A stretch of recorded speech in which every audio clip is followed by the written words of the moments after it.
Bahwa Tuhan benci, tidak suka orang sombong, tinggi hati, itu banyak ayat menyatakan begitu. Saya kasih beberapa saja. Tapi yang pertama ini saudara perhatikan baik-baik. Amsal 6, 16, 17. 6 perkara ini yang dibenci Tuhan. Bahkan 7 perkara kekejian baginya. Dia total semua 7. Mata sombong, lidah dusta, tangan yang menumpahkan darah orang tidak bersalah. 3, 4, 5, 6, 7 itu di ayat selanjutnya.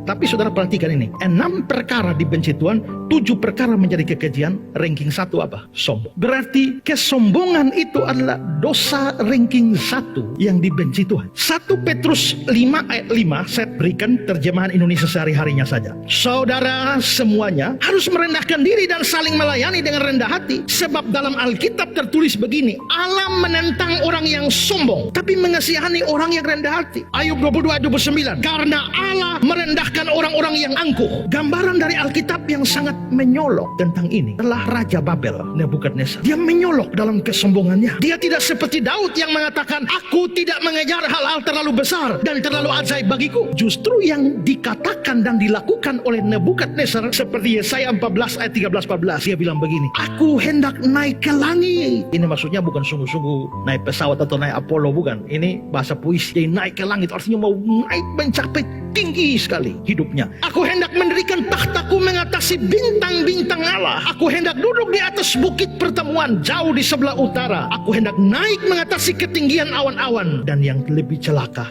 hendak menyamai yang maha tinggi. Kalau begitu, Nebukadnezar ini tidak seperti Daud. Nebukadnezar ini mengejar hal-hal yang terlalu besar, hal-hal yang terlalu ajaib, hal-hal yang terlalu tinggi bagi dia. Dan seperti yang saya jelaskan, itu mengakibatkan kesombongan. Dan betul sekali, begitu Nebukadnezar sudah menginginkan hal-hal yang terlalu besar ini, akibatnya dia menjadi sombong. Dalam Daniel 4 ayat 30, berkatalah Raja itu Nebukadnezar, bukankah ini Babel yang besar, yang dengan kekuatan kuasaku dan untuk kemuliaan kebesaranku telah kubangun menjadi kota kerajaan. Jadi dimulai dengan mengejar hal yang besar, tinggi dan ajaib, akhirnya jadi sombong, jadi tinggi hati. Tuhan benci manusia semacam ini. Lihat apa akibatnya yang Tuhan lakukan kepada Nebukadnezar. Daniel 5 20-21. Tetapi ketika ia Nebukadnezar menjadi tinggi hati dan keras kepala sehingga berlaku terlalu angkuh, sombong, maka ia dijatuhkan dari takhta kerajaannya dan kemuliaan diambil daripadanya. Dia dihalau dari antara manusia dan hatinya menjadi sama seperti hati binatang, dan tempat tinggalnya ada di antara keledai hutan. Kepadanya diberi makanan rumput seperti kepada lembu, dan tubuhnya basah oleh embun dari langit. Dalam Daniel 4 ayat 33. Pada saat itu juga terlaksanalah perkataan itu atas Nebukadnezar. Dia dihalau di antara manusia, makan rumput seperti lembu, tubuhnya basah oleh embun dari langit, sampai rambutnya menjadi panjang seperti bulu burung Raja Wali, kukunya seperti kuku burung. Jadi kira-kira Nebukadnezar itu modelnya kayak begini. Ini betul-betul terjadi. Ini salah satu jenis penyakit jiwa. Penyakit jiwa ini namanya bontropi. Dan penyakit jiwa inilah membuat orang merasa dan hidup seperti binatang.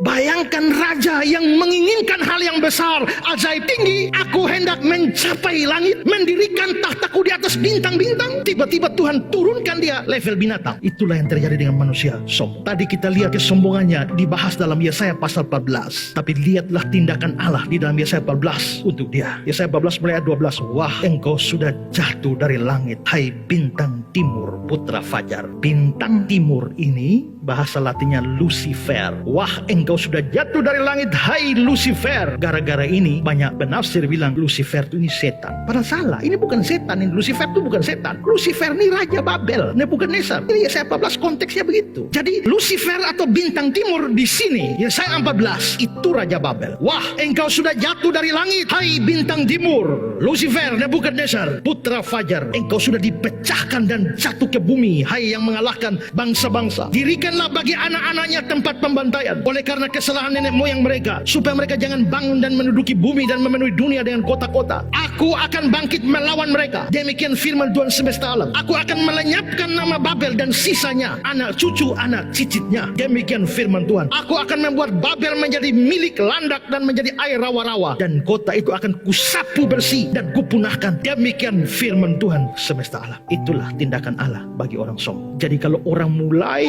memikirkan hal besar, tinggi, ajaib untuk kebesaran diri, lalu mau jadi sombong. Jangan, karena Tuhan benci orang sombong. Jangan sampai Tuhan lempar kau dari langit, turun ke dunia binatang. Semua kita harus introspeksi sikap kita, kata-kata kita, hati kita. Apakah ada benih-benih kesombongan di dalam diri kita? Kalau ada, basmi segera. Jangan membiarkan Tuhan membasmi kita, tapi kita membasmi benih kesombongan itu di dalam diri kita.